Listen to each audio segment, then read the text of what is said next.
Good morning, welcome back to my channel. আশা করি আপনারা সবাই খুব ভালো আছেন, আর আমি তো কেমন ভালো আছি আপনারা জানেনই। 2026-এও আমার কপাল থেকে ভালো সময় যাচ্ছে না, মানে ওই খারাপ সময় আর কি। তো আজকে আমার সেকেন্ড ডেট হলো ভ্যাকসিনের। আমাকে তো কুকুরে কামড় দিয়েছে কদিন আগেই, আপনারা জানতেই পেরে গেছেন। তো চলে আসলাম সকাল সকালে উঠে। এখন যাচ্ছি হলো টিকিট করে আবার নতুন ইয়েতে, মানে হসপিটালে। এই হসপিটালটা দুটো হসপিটাল একই নামের, মানে একটা পুরোনোটায় টিকিট করতে হয়, নতুনটায় এসে ডাক্তার দেখিয়ে ডাক্তারের থেকে লিখিয়ে নিয়ে তারপরে আবার যেতে হবে পুরোনোটায়। ওখানে গেলে পরে আমাকে নার্স দিদি দেবে ইঞ্জেকশন। তো এখান থেকে ডাক্তার দেখিয়ে নিয়ে এখন এই যে খেয়ে নিচ্ছি, লিখে দিয়ে দিয়েছে। তো খেয়ে নিয়ে এখন যাব হলো ভ্যাকসিনটা নিতে। খালি পেটে ভ্যাকসিনটা দেয় না, তাই জন্য খেয়ে দিয়ে নিয়ে তারপরে যাচ্ছি। আর এখান থেকে ওই যে ছেলেকেও যখন দিয়েছিলাম ভ্যাকসিন, তখন এখান থেকে লুচি খেয়ে তারপরেই যেতাম ভ্যাকসিন দিতে। তো আজকে তো আমি আর বাপন এসছি, ছেলে তো আসেনি, তাই জন্য আমি আর বাপনই খেয়ে নিচ্ছি টিফিনে। আর আমি আবার একটা ডিম সিদ্ধও খেয়েছিলাম, খেতে ইচ্ছা করছিল ডিম সিদ্ধ দেখে। আসলে আমি একটু ডিম খেতে ভালোবাসি, তাই জন্য। তো এখানে বাপনও খাচ্ছে, আমিও খাচ্ছি। গরম গরম ঠান্ডার মধ্যে বেশ লুচিগুলো খেতে ভালোই লাগছিল। তো এই যে আমার ডিম সিদ্ধ দিয়ে দিয়েছে। লুচি খাওয়ার পরে এখন ডিম সিদ্ধটাকে খেয়ে নিচ্ছি। আমি ওই ঘুগনির ঝোল দিয়ে ডিম সিদ্ধ খাচ্ছি।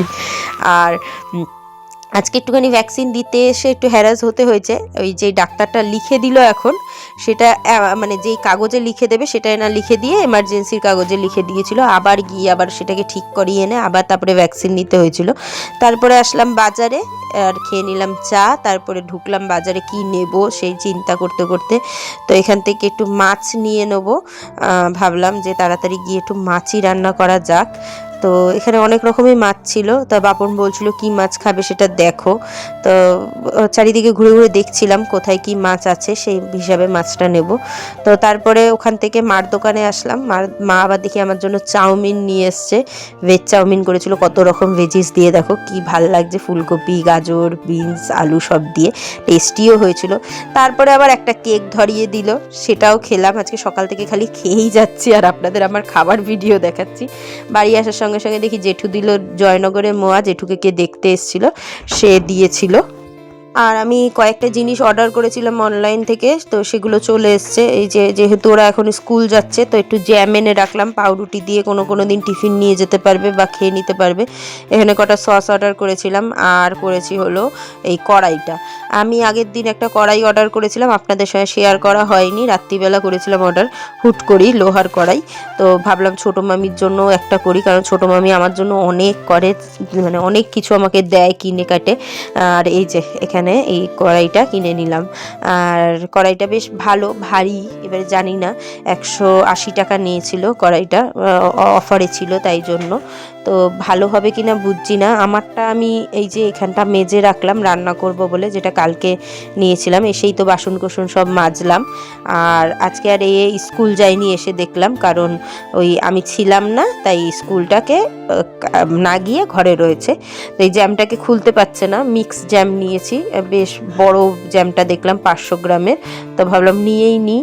তো বাপন বলল যে সবজি বাজার করে দিয়েছে, তো বললো খিচুড়ি করো। মাছ নিয়ে এসেছি, তো খিচুড়ি আর মাছ করতে বলেছিল, মাছ ভাজতে বলেছিল। তো আমার আর মাছ দিয়ে খিচুড়ি খেতে ভালো লাগে না, তাই জন্য আমি ভাবলাম যে আজকে খিচুড়ি, বেগুনি এইসবই করব। তো এই যে দেখুন বেগুনগুলো কি সুন্দর, 40 টাকা করে। একটা বড় ফুলকপি এনেছি, দেখলেন 30 টাকা নিয়েছিল। তো এখানে 1 কিলোর বেশি বেগুন নিয়েছি, কারণ বেগুনটা ঘরে থাকলে কিন্তু ভাজা পোড়া এগুলো দিয়ে খাওয়া হয়ে যায়, রুটি বা ভাত যার হোক। তো অনেকটা গাজর এনেছি, 1 কিলোর মতো গাজর এনেছি, 40 টাকা নিয়েছিল। আজকে দেখলাম বাজারে বেশ অনেক কিছুই 40 টাকা করে। 2টো পেঁপে এনেছিলাম, একটু চিংড়ি মাছ দিয়ে করব বা উচ্ছে দিয়ে করব, দেখা যাক কি হয়। তো এখানটা আমি এই যে কাঁচা লঙ্কা এনেছি, কাঁচা লঙ্কাগুলো একদম ঝাল নেই, দেখিনি, দিয়ে দিয়েছে।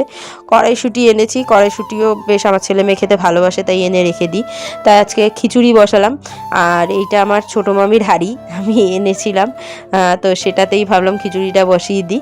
আর আমি তো খিচুড়ি করলে চাল মানে 2 রকম ডাল দিয়ে করি, মুগ ডাল আর মুসুর ডাল মিশিয়ে সম পরিমাণে, মানে যদি 400 গ্রাম চাল নিই তাহলে 200 গ্রাম মুগ ডাল, 200 গ্রাম মুসুর ডাল নিই। আপনারা যদি চান সেক্ষেত্রে আপনারা মুসুর ডাল পুরো দিয়েও করতে পারেন বা মুগ ডাল পুরো দিয়েও করতে পারেন। আমি এখানে ডাল আর চালটাকে ভালো করে সিদ্ধ করে নেওয়ার পরে পরিমাণ মতো হলুদ আর পরিমাণ মতো নুন দিয়ে দিলাম।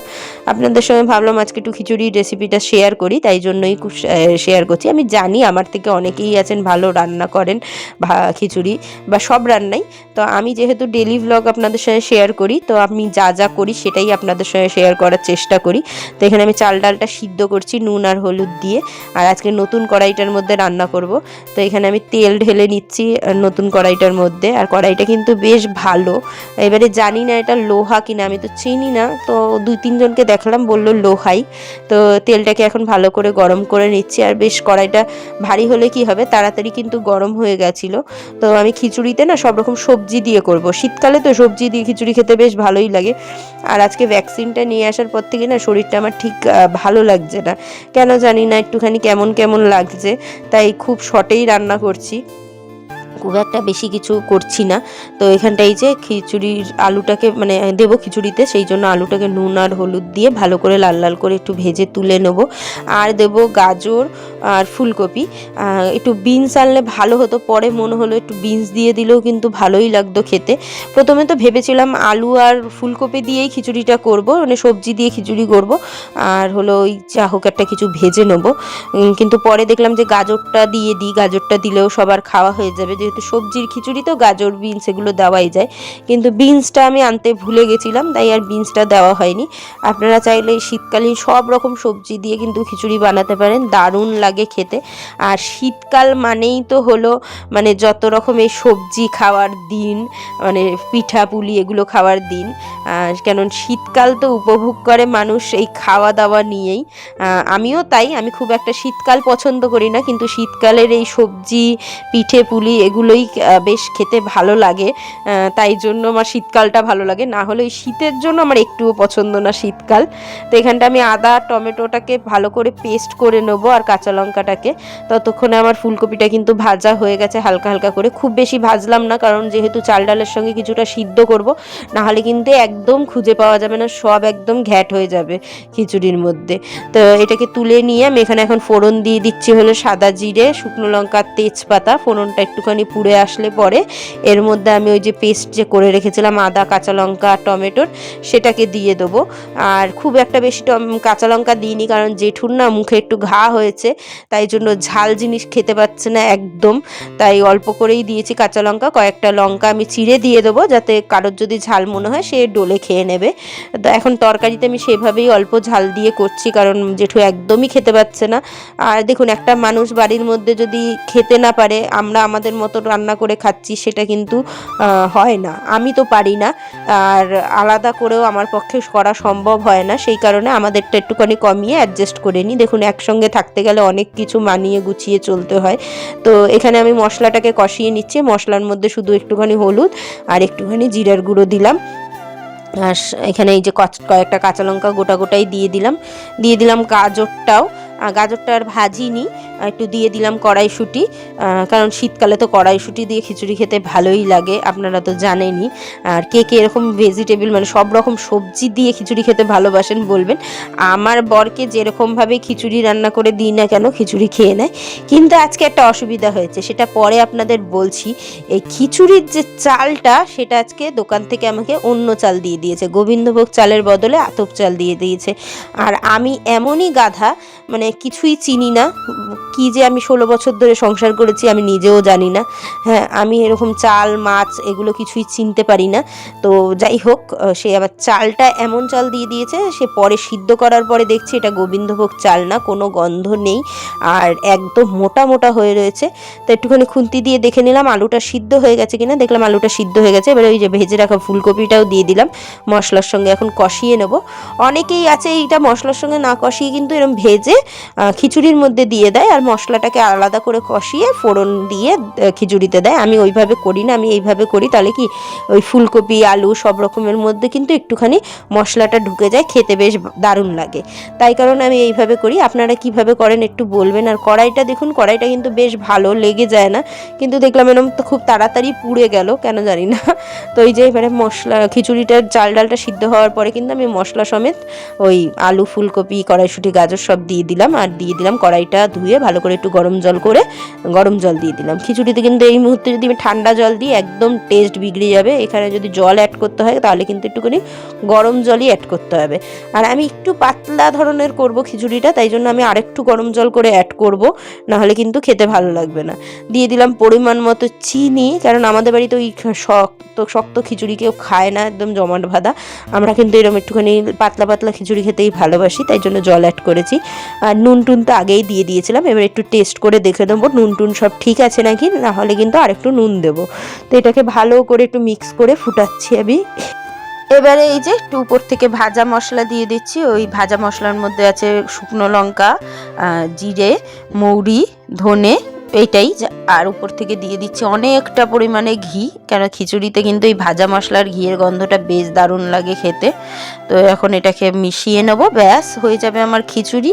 আমার খিচুড়ির রেসিপিটা আপনাদের কেমন লাগলো অবশ্যই কিন্তু আমাকে কমেন্টে জানাতে ভুলবেন না। আর আপনারাও এই শীতকালে কীভাবে খিচুড়ি বানিয়ে খান সেটাও আমাকে কমেন্টে জানাবেন, তাহলে আমিও একবার সেইভাবে ট্রাই করব। আমি কিন্তু মানে ঠাকুরের জন্য ভোগের খিচুড়ি যখন রান্না করি তখন কিন্তু আমি এর মধ্যে কোনো রকম মুসুর ডাল ইউজ করি না, কারণ আমরা বাঙালিরা মুসুর ডালটাকে আমিষ ধরি, সেই জন্য আমি তখন কিন্তু পুরোটাই মুগ ডালে সমান সমান ডাল চাল দিয়ে করি। তো এই যে আমার খিচুড়ি একদম রেডি, খিচুড়ির লুকটাও দেখিয়ে দিলাম। আর আজকে একটুখানি পিতলের হাঁড়িতে করলাম, খেতে কিন্তু দারুণ হয়েছিল। সঙ্গে করেছিলাম বেগুনি, আর বেগুনির রেসিপি আপনাদের সঙ্গে অবশ্যই শেয়ার করব একদিন। ঘুমিয়ে চোখ মুখ ফুলে গেছে দেখুন। আর এই যে এই দুটোকে দেখুন কি ভাল লাগছে, ভাবলাম আপনাদের সঙ্গে একবার একটুখানি শেয়ার করি ক্যামেরায়। এত সুন্দর লাগছে, আমি ওদেরকে না দেখিয়ে পারলাম না। মা আর ছেলে কি সুন্দর বসে আছে খালি দেখুন। আর ওই দুপুরবেলা তো খিচুড়ি পাঁপড় ভাজা আর বেগুনি খেয়েছিলাম, আর তারপরে আর ভিডিও করিনি। আমার হাত দুটো খুব ব্যথা, এই যে এইখানটায় একটা ইঞ্জেকশন দিয়েছে আর এইখানটায় এই হাতে একটা ইঞ্জেকশন দিয়েছে, হাত দুটো না ভালোই ব্যথা। আর রাত্রিরে আমার কিছু করতেও ইচ্ছা করছে না, খিচুড়ি রয়েছে, ভাবছি একটু বেগুন ভেজে নেবো। এখানে এখন বেগুনি ব্যাটার গোলার মতো হাতে ক্ষমতা নেই, ওই হাত নিয়ে দুপুরবেলা বেগুনের ব্যাটার গুলেছিলাম, তো আমার হাতটা ব্যথা করছে। ছেলের কিন্তু নাকি ব্যথা হয়নি, আমার এরকম ব্যথা হলো কেন জানি না। আসলে আজকে না আমাকে যে ইঞ্জেকশনটা দিয়েছিল সে ট্রেনার ছিল, মানে ট্রেনিং নিচ্ছে, বোঝা যাচ্ছিলো, মানে তারও হাত কাঁপছিল, আর আমি তো এমনিই ভয় পাই, তো তার জন্য ব্যথাটা হচ্ছে কেন জানি না। আগের দিন যখন দিয়েছিল আমি কিন্তু বুঝতেই পারিনি, আপনাদের সঙ্গে শেয়ার করেছিলাম, আমার একটুও মনে হয়নি যে ইঞ্জেকশন দিয়েছে আমাকে। ব্যথা ছিল না, একটু ফুলে ছিল কিন্তু ব্যথা ছিল না। আজকে ব্যথা আছে, ফুলেও রয়েছে। তো যাই হোক, জানি না কীরকম ব্লগ আপনাদের সঙ্গে শেয়ার করছি, কারণ সময়টা খুব ভালো যাচ্ছে না।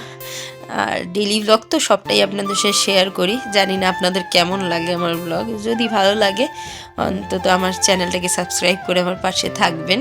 আশা করি আমি যা শেয়ার করব আপনাদের সঙ্গে সেটা আপনাদের ভালো লাগবে। তো চলুন, ভিডিওটা আর বড় করছি না, দেখা হচ্ছে নতুন ব্লগের সঙ্গে। ততক্ষণ সবাই ভালো থাকবেন, সুস্থ থাকবেন, সবসময় হাসি খুশি থাকবেন, আর সবার এই বছরটা ভালো কাটুক। আমার তো বছরটার শুরুটাই কীরকমভাবে হলো।